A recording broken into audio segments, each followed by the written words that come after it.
चुनौतीपूर्ण थे। ऐसा लग रहा था एक समस्या आ रही है और दूसरी जाने से पहले तीसरी समस्या मेरे जीवन में आ रही है। क्या आपने कभी अपने जीवन में ऐसी विकट परिस्थिति का सामना किया है, जब आपको ऐसा लगता है कि कुछ भी काम नहीं कर रहा, मैं कितनी मेहनत कर रही हूँ, एक परेशानी से छुटकारा नहीं मिल रहा और दूसरी आ जाती है। हम सबके जीवन में मुझे लगता है ऐसी परेशानियां जरूर आती हैं जब हम अपने आप को उसका सामना करने में असमर्थ पाते हैं। परंतु क्या खुदा का कलाम इस बारे में कुछ कहता है? आइए हम सब मिलकर देखते हैं।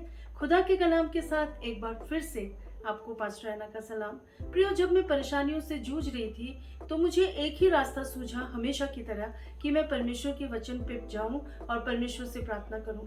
और जब मैं परमेश्वर से प्रार्थना कर रही थी, बार बार एक वचन मेरे सामने आ रहा था जो मैं आपके साथ शेयर करना चाहती हूँ। पहला पत्रस 5वां अध्याय 7वां पद बहुत ही खूबसूरत वचन है। हम सबको बचपन से सिखाया जाता है। यहाँ लिखा है, अपनी सारी चिंता परमेश्वर उसी पे डाल दो, यानी कि परमेश्वर पे डाल दो, क्योंकि उसे तुम्हारा ध्यान है। आमीन। एक खूबसूरत सा वचन, खूबसूरत सी प्रतिज्ञा के साथ यहाँ पर हम देखते हैं। मैंने थोड़ा और अध्ययन किया तो यूनानी भाषा जो ओरिजिनली लिखी गई है बाइबल में, नया नियम में, तो मैंने उसका अध्ययन किया। तो प्रियो, ये शब्द जो है डाल दो, कैस्ट इट, डाल दो, ये शब्द जो है यूनानी भाषा के एपिरिक्टो शब्द से लिखा गया है, लिया गया है। और ये शब्द दो भागों से मिलकर बना है, एपी एंड रिप्टो। एपी का मतलब होता है किसी चीज के ऊपर रखना। कोई चीज है, उसको आप किसी चीज के ऊपर रखते हैं तो उसको एपी कहते हैं। रिप्टो का मतलब होता है जोर से थ्रो करके फेंकना, to throw, to cast it out. It means बड़े फोर्स के साथ, बड़े जोर के साथ किसी चीज पे डाल देना।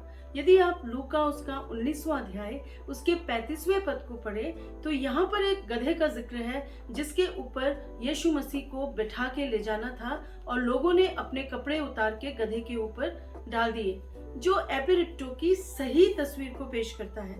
लोगों ने कपड़े उतारे और गधे के ऊपर डाले, यानी कि आपके शरीर से डिटैच होके, आपके शरीर से हटाकर किसी और जानवर के ऊपर उन चीजों को डाल दिया गया। और यही बात प्रभु का कलाम आपको समझा रहा है। अपनी सारी चिंताओं को परमेश्वर के ऊपर डाल दे। हमारी सृष्टि जब परमेश्वर ने की थी तो हमें तनाव झेलने के लिए नहीं की गई थी। परमेश्वर ने हमें बनाया था मिट्टी से, एक ऐसी चीज जो सबसे ज्यादा भंगुर है, यानी कि टूट सकती है। प्रभु ने इसलिए हमको मिट्टी से बनाया, नाजुक बनाया, कि परमेश्वर हमारी नाजुकता से, यानी कि खूबसूरती से, बड़ी नजाकत के साथ देखभाल करे। प्रभु का आइडिया तो यही था कि हमें अपने हाथों में रखकर, हमारी देखभाल कर हमें कीमती जान के परमेश्वर हमारा ध्यान रखे। लेकिन अनफॉर्चुनेटली ऐसा हुआ नहीं। हुआ क्या? मनुष्य ने पाप किया तो किया, लेकिन परमेश्वर की आज्ञा नहीं मानी और वो परमेश्वर के इस प्लान से वंचित रह गया। फिर क्या हुआ? तनाव झेलने लगा, स्ट्रेस आने लगा, समस्याओं का सामना करने के लिए अकेले ही चल पड़ा। और हमारी रचना तो तनाव झेलने के लिए की नहीं गई है। हमारी रचना फिर क्यों की गई? हमारी रचना परमेश्वर के साथ जुड़ के उसकी आराधना करने, उसकी कंपेनियनशिप, उसका साथी बन के रहने के लिए और उसके साथ समय बिताने के लिए की गई है। जब हम तनाव में होते हैं तो हम परमेश्वर के से दूर हो जाते हैं। तो थोड़ी देर तो तनाव हम झेल लेते हैं किसी भी तरीके से मैनेज करके, लेकिन ज्यादा देर तक तनाव झेलने की हमारी अवस्था नहीं है, because we are not designed for that. हम उसके लिए बनाए नहीं गए हैं। प्रियो, तो आखिर में क्या होता है? इंसान दबाव को झेल नहीं पाता है। मेडिकल साइंस के अनुसार बीमारी की खास वजह होती है वो दो, यानी कि स्ट्रेस और प्रेशर, तनाव और दबाव। इन चीज के कारण बहुत सारी बीमारियां हमारे जीवन में आ जाती हैं। मनुष्य की सृष्टि, जैसा कि मैंने आपको बताया, नकारात्मक बातों के लिए नहीं की गई थी, लेकिन जब परमेश्वर के विरोध में अपन ने काम किया तो हमारा जीवन जो है प्रभु के अनुग्रह से वंचित हो गया। प्रभु का वचन दूसरी लाइन में लिखा है, उसको तुम्हारा ध्यान है। और ध्यान जो है, अगेन यूनानी भाषा के मिलाई शब्द से लिया गया है, जिसका मतलब है आपके बारे में सोचना, रुचि लेना, जागृत रहना, नोटिस करना, दर्द से भर के आपके बारे में सोचना और बारीकी से आपके जीवन की गहराई का अध्ययन करना। यानी हर एक वो चीज जिसका ताल्लुक आपसे है, परमेश्वर आपके जीवन में रुचि लेते हैं कि वो आपका ख्याल रखे।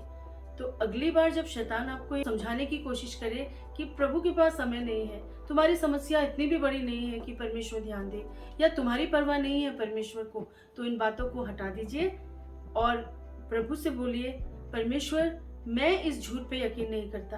तो इस वचन का मतलब क्या हुआ? इस वचन का मतलब ये है, आपके जीवन में कोई भी बोझ हो, मुसीबत हो या चुनौती हो, जिसके कारण आपको बहुत संघर्ष या फिर कठिनाई का सामना करना पड़ रहा हो, तो इन चिंताओं या तनाव को या दबाव को परमेश्वर की पीठ पे लाद दीजिए। वो आपके लिए हर समय आपका बोझ उठाने को तैयार है। परमेश्वर आपकी जिंदगी में बारीकी से इंटरेस्ट लेते हैं और वाकई में वो आपकी भलाई चाहते हैं। एक और वचन है इससे मिलता जुलता, भजन संहिता 55 उसका 22। यहाँ लिखा है, अपना बोझ यहोवा पे डाल दे, वो तुझे संभालेगा, वो धर्मी को कभी टलने नहीं देगा। यानी कि वो आपको संभालेगा, वो आपको टलने नहीं देगा। ये परमेश्वर की प्रतिज्ञा है। लेकिन आपको क्या करना है? आपके लिए एक आज्ञा है। हर प्रतिज्ञा के साथ एक आज्ञा जुड़ी रहती है और यहाँ पे छिपी हुई आज्ञा है कि आपको अपना बोझ परमेश्वर पे डालना ही है। This is a commandment, this is not an option for you. Amen. और जब आप आज्ञा नहीं मानते तो फिर क्या होता है? सजा मिलती है। इस कारण प्रियो, जब हम परमेश्वर की आज्ञा नहीं मानते हैं कि अपना बोझ परमेश्वर को दे दें, क्योंकि उसको तुम्हारा ध्यान है और प्रतिज्ञा कि वो धर्मी को कभी टलने नहीं देगा। आमेन। तो जब आप अपना बोझ परमेश्वर पे डालते हैं, ध्यान रखिए आपकी बारीकी से बारीकी चीजों पे, जिसमें आप अपने आप को कठिनाई में पाते हैं या आपसे हल नहीं हो रहा, परमेश्वर every time he is interested in your smallest of problems and biggest of mountains. Amen. परमेश्वर इस कलाम के द्वारा आपको आशीष दे। आज्ञा मानने में परमेश्वर आपकी सहायता करे, ताकि आप परमेश्वर की प्रतिज्ञा का, महत्वपूर्ण प्रतिज्ञा का भाग बन सके। May God bless you.